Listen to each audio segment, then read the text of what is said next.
Hola, buenos días, bienvenidos a una nueva edición de el contenido gratuito brindado por la Fundación Práctica Legal. Para participar de todo el contenido gratuito solamente tienen que seguirnos en el canal de YouTube.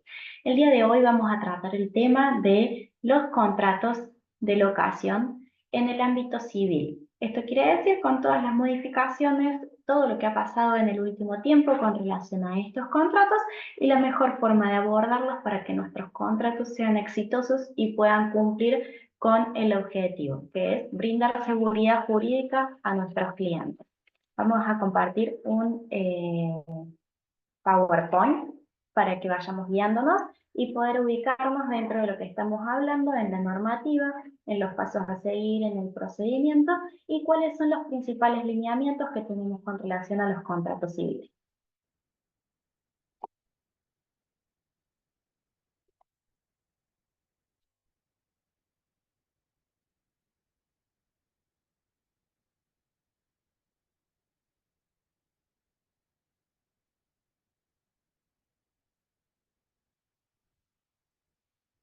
Bien, ahí estamos. De nuevo, bienvenidos y gracias por compartir con nosotros este contenido.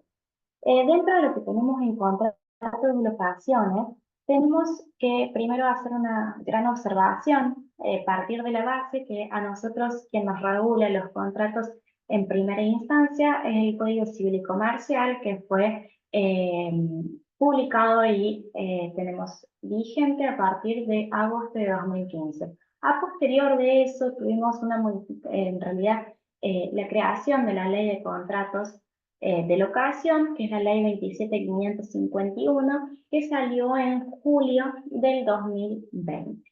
Luego de eso tenemos una modificación que es la 27.731 de octubre de 2023 y por último que nos brindó la última normativa que al día de hoy se encuentra vigente es el DNU 7023 que a posterior llevó a la ley de bases en junio del 2024. Ahora bien, partiendo de esto, nosotros lo primero que tenemos que hablar es con relación a la normativa vigente que tenemos, este primer pantallazo que les di. El Código Civil es el que nos da primero las bases con relación a quién es el locador, quién es el locatario, quiénes pueden contratar, la capacidad para contratar. Todos temas que ya más o menos tenemos que estar manejando. Con relación a esta diferencia de normas que tenemos, de normas regulatorias para los contratos, al momento de ver cuál tenemos que aplicar, tenemos que tener en cuenta cuánto fue la creación del contrato de locación al que estamos analizando o observando. Al día de hoy, si yo tengo que ponerme a redactar un contrato de locación, la normativa que voy a aplicar es, por supuesto, el Código Civil y Comercial con todas las modificaciones que nos incluyó la ley, el DNU 7023, pero sin tener en cuenta la ley 27.551 o la ley 27.737. Entonces, al día de hoy, eso es la normativa que tenemos que usar. Pero si nosotros nos vamos al artículo 7 del Código Civil y Comercial, nos va a decir que el contrato es vigente siempre y cuando se haya realizado con la normativa que se encontraba vigente al momento de la suscripción. ¿Qué quiero decir con esto? Que al día de hoy yo puedo tener vigentes tres tipos de contratos diferentes con normativas diferentes porque la fecha de creación de este contrato fue diferente. Es decir, si yo hice un contrato en eh, abril del 2021, me basé en la ley 27.551 y al día de hoy ese contrato va a ser válido también, ¿sí? Porque lo importante es la ley que estaba vigente al momento de la creación. Si tengo un contrato que se hizo en noviembre de 2023 con la ley 27.737, también es válido. Y un contrato que se haya suscrito y creado después del DNU 7023 también va a ser válido. Entonces tengo tres tipos de contratos que todos son igualmente válidos y exigibles ante la ley. Para saber cómo resolver los conflictos que surgieran de esos contratos, tengo que ver la ley que estaba vigente al momento de la creación. Me voy a tener que retrotraer un poquito más atrás para saber efectivamente si estoy con la normativa que corresponde, para poder observarlo, para poder fijarme si efectivamente está cumpliendo con la ley, con la norma.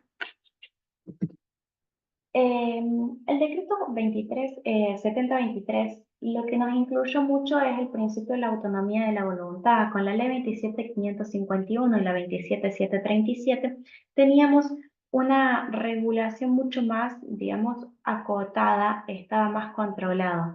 El decreto 7023 lo que hizo es aumentar este principio de autonomía de la voluntad, dando la posibilidad a locadores y locatarios, digamos, que resuelvan de forma un poquito más privada, menos controlada. Otra de las innovaciones y grandes modificaciones que incluyó el decreto son las obligaciones de dar sumas de dinero. Nosotros anteriormente al decreto, todos los contratos tenían que ser en signos pesos. Las obligaciones de dar sumas de dinero era solamente con la moneda de curso corriente del país, que son los pesos argentinos. A partir de esta modificación, se considera que las obligaciones de dar sumas de dinero se pueden pactar también en moneda de otros lugares, de otros países, como puede ser dólares o euros. Antes de eso, si uno pactaba con dólar o con euro, digamos con una moneda extranjera, lo que era una obligación de dar cosas ciertas y no sumas de dinero. A la práctica, eso formula que si yo tenía antes del decreto un contrato que establecía el pago en dólares, ese contrato no estaba correctamente formulado, iba a tener que transformar esos dólares en pesos y en realidad lo exigible iban a ser los pesos efectivamente. No íbamos a poder exigir los dólares.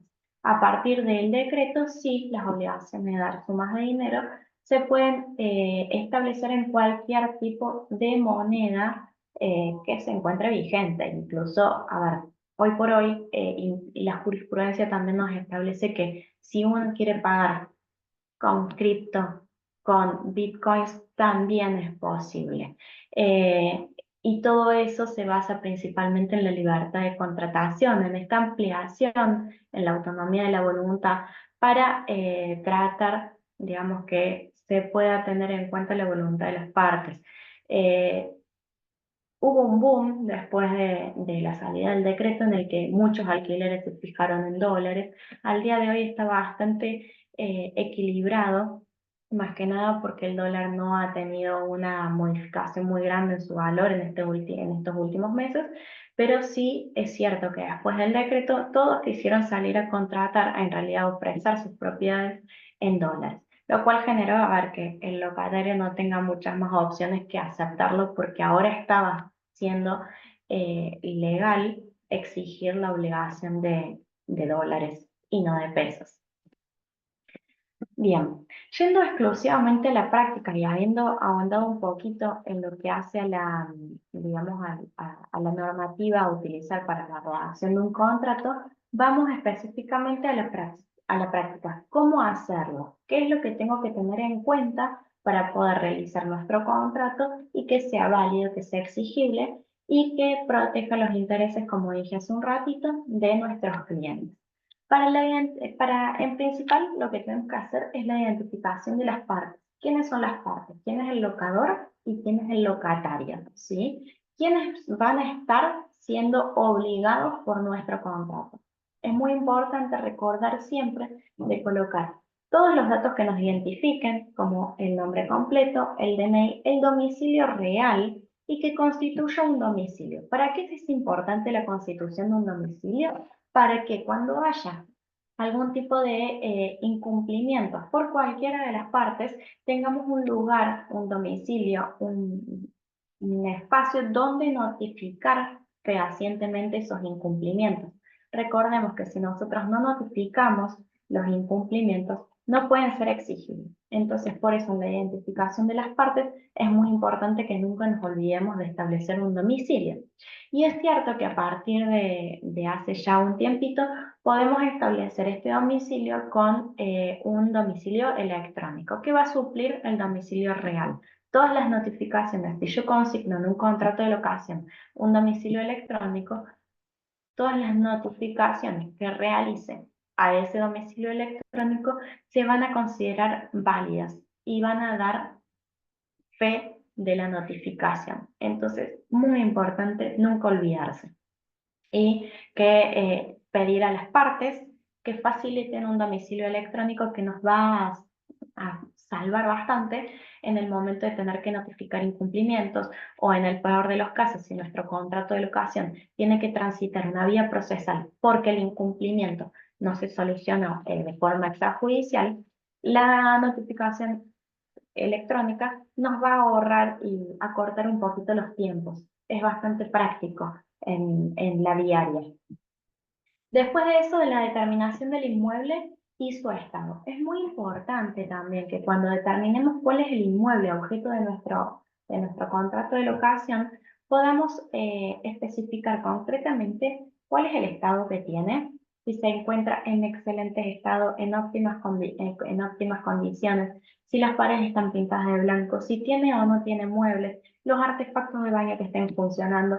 Todo eso que nosotros tenemos que consignar se hace generalmente una cláusula, un apartado en donde se estipula todas las condiciones del inmueble, cómo estaba el pasto corto, no corto, si la pileta está en funcionamiento.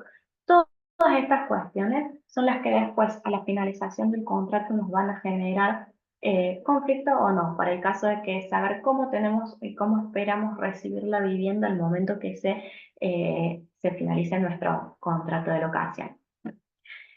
Mucha gente tiene la costumbre de tomar las fotos de la propiedad para después anexarlas en el contrato, ya sea como con certificación de un escribano, o si no, también enviarla al correo electrónico de las partes para que acrediten que al momento del ingreso el inmueble estaba de esa manera. Al mismo tiempo, siempre es recomendable darle un plazo de gracia de 72 horas, 15 días al locatario para que una vez que ingrese pueda corroborar que todo efectivamente está en funcionamiento, que el calefón ande, que el calefactor prenda, que no haya fugas de gas.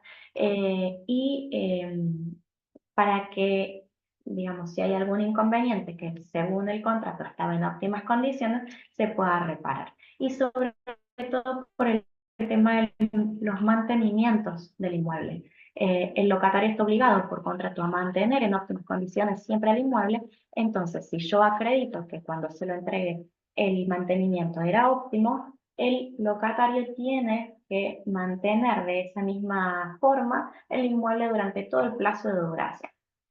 Vamos con el plazo. Acá también tuvimos una modificación bastante importante. Nosotros anteriormente con estas dos primeras leyes, en realidad con el Código Civil teníamos un plazo mínimo de 2 años para contratos de habitación de vivienda y 3 años para contratos de comerciales, con fines comerciales. Después con la 27.551 eso se modificó y se estableció que los plazos mínimos eran de 3 años. La verdad es que en gran medida hubo un disenso bastante grande con eso. A la gente no le gustó, al locatario no le pareció los 3 años. Era un plazo excesivo, sobre todo en la forma en que estaban planteadas las actualizaciones de los contratos de locación. Pero al día de hoy, en realidad, después con el decreto, nos establecieron que no tenemos un plazo mínimo para contratar. Es totalmente libre el plazo de duración de nuestro contrato, por ende, podemos establecer contratos de 6 meses, podemos establecer contratos de 2 años, podemos establecer contratos de 5 años, y todos van a ser igualmente válidos. Ahora bien, sí tenemos digamos, la protección que si el contrato llega a omitir por algún tipo de cuestión establecer el plazo, se va a considerar que el plazo de ese contrato que no está establecido formalmente va a ser de 2 años. ¿Sí? Ese es de forma supletoria el plazo que establece el decreto. Antes también el código y la ley hacían una diferencia entre las locaciones temporarias y definitivas, digamos, habitacionales. Las temporarias, recordemos que es solamente por motivo de vacaciones, que por un plazo establecido. Antes la ley decía que si nuestro contrato estableció un plazo mayor a 3 meses, ya se considera habitacional con el mínimo de ley, que eran los 3 años. Al día de hoy eso no sucede. Directamente podemos hacer contratos temporarios por 3 meses y si superan los 3 meses también se van a considerar temporarios siempre que así el contrato lo reconozca. Entonces, la diferenciación que antes podíamos tener entre contratos temporarios y habitacionales ya hoy no existe. Vamos con el tema del precio. Si bien ya recién mencioné un poquito a qué nos referimos con precio y con la libertad para contratar en distintas monedas, el precio básicamente es un elemento esencial que tiene que estar determinado en el contrato. Si no llega a estar determinado, puede exigirse a cualquiera de las partes que se fije un precio de forma judicial. La fijación de un precio de forma judicial se va a basar en las similitudes o, digamos, diferencias con otras propiedades para establecerlo, pero sí o sí el precio tiene que estar establecido, como así también el lugar de pago en donde se va a formalizar la entrega del dinero. ¿Y quiénes están habilitados? Nosotros en los contratos de locación podemos establecer que autorizamos a terceras personas, que puede no ser el locador, a que reciba el precio del contrato de locación y a que firme recibos por ese monto. También hoy por hoy se usa bastante, obvio, el tema de las transferencias por la comodidad que significa transferir en cualquier momento y desde cualquier lugar un dinero, y sobre todo por los montos que hoy se manejan en alquileres, no es dinero que entre en el bolsillo. Entonces están habilitadas también las transferencias para realizar los pagos, sirviendo el comprobante de transferencia ya como un recibo eficiente del pago realizado. Generalmente cuando ponemos el precio también tenemos que poner de qué día a qué día tiene que abonar este alquiler. Generalmente se puede usar del 1 al 5, del 1 al 10, y se va a considerar una obligación vencida solamente el primero. ¿Qué quiero decir con esto? Para el cálculo de los intereses, si yo tengo una persona que no me abonó el alquiler del 1 al 10 y vino el 11, los intereses le corresponden, pero le corresponden desde el día 1, no solamente por un día de mora, sino que la obligación de pagar vence el primer día hábil, ¿sí? Por más de que yo le dé plazo hasta el 10 para pagar. Entonces es también importante establecer dentro de nuestro contrato de locación todo lo que sea atinente a los intereses y al pago en mora, que recomiendo que la mora sea automática y no haya que notificar cada vez que el locatario paga atrasado que está pagando atrasado, ¿sí? Que la mora sea automática es lo más práctico. Después también siempre podemos, a ver, esta no es una condición formal, un requisito excluyente, el tema de los fiadores dentro de nuestro contrato de locación, pero sí es recomendable que cuando formalicemos un contrato de locación establezcamos un fiador. El fiador es el garante responsable de las obligaciones asumidas por el locatario. Esto significa que si nuestro locatario no abona, puedo ir a reclamarle al fiador lo que no haya abonado. Por eso siempre consideramos muy importante establecer que haya un fiador. Cuando nosotros nos traen lo que la gente le dice el garante, los papeles para que veamos, podemos fijarnos en páginas, digamos, donde uno tiene que estar suscrito, cuál es la condición crediticia de esta gente.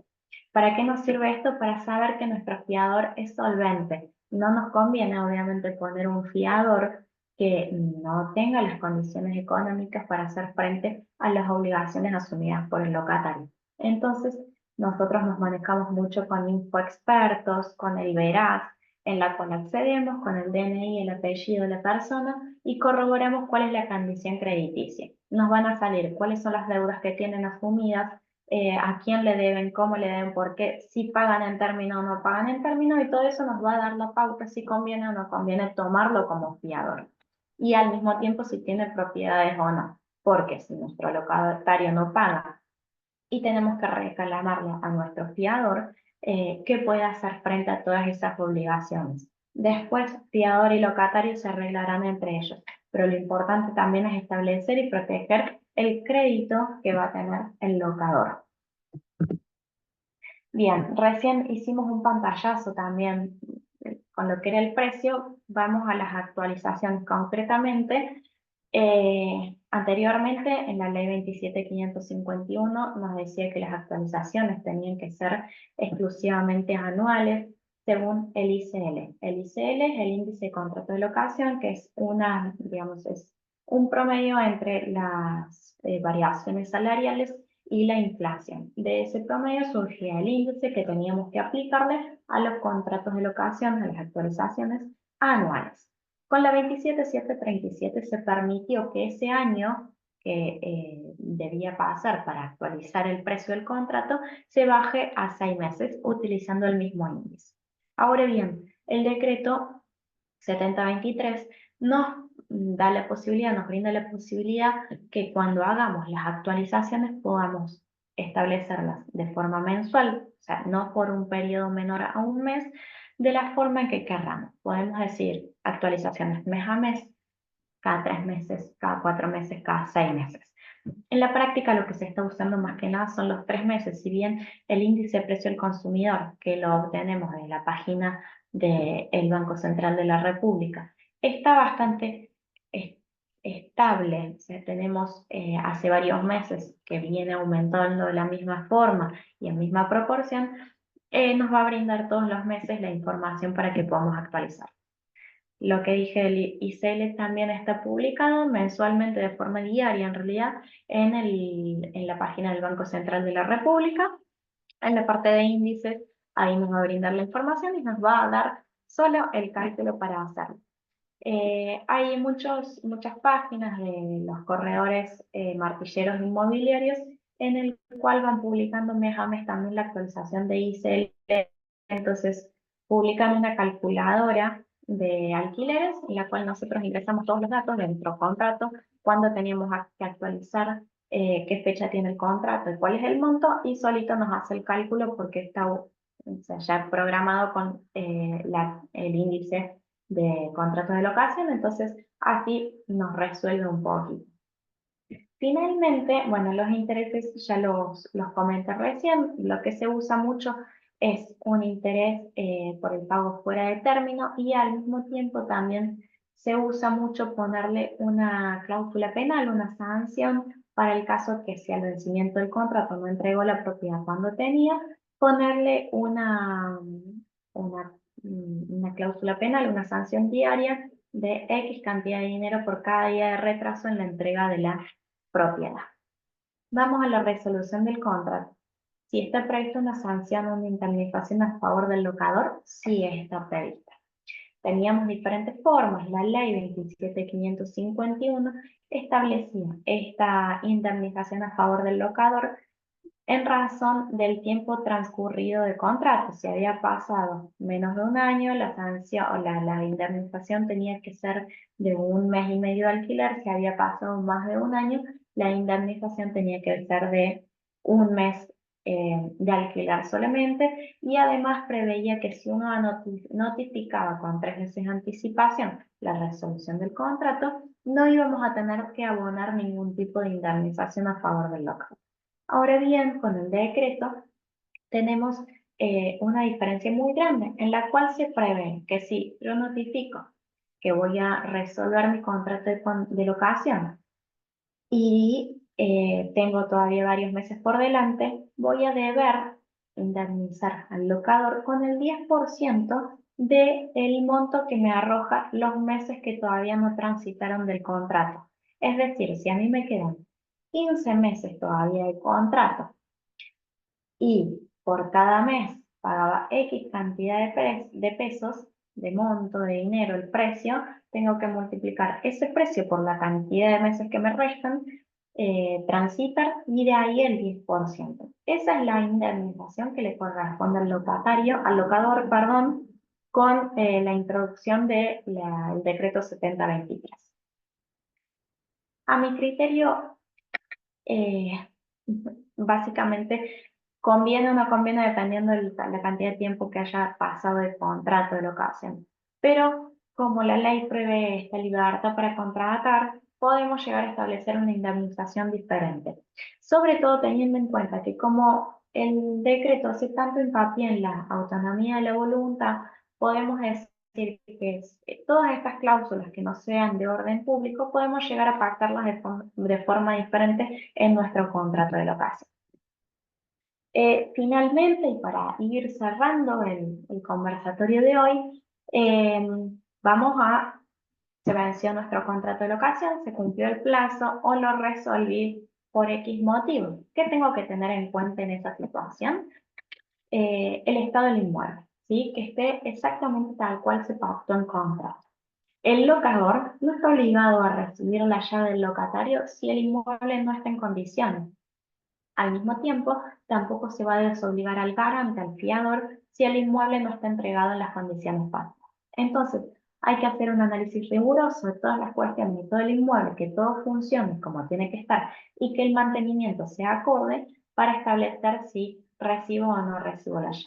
También muy importante tener en cuenta la cancelación de las obligaciones dinerarias. Nosotros dentro del contrato de locación podemos pactar que obviamente el locatario toma a cargo lo que son los servicios de la vivienda y los impuestos también. Entonces, al momento que se finaliza ese contrato, ver que todas esas obligaciones dinerarias que estaban acordadas estén efectivamente canceladas.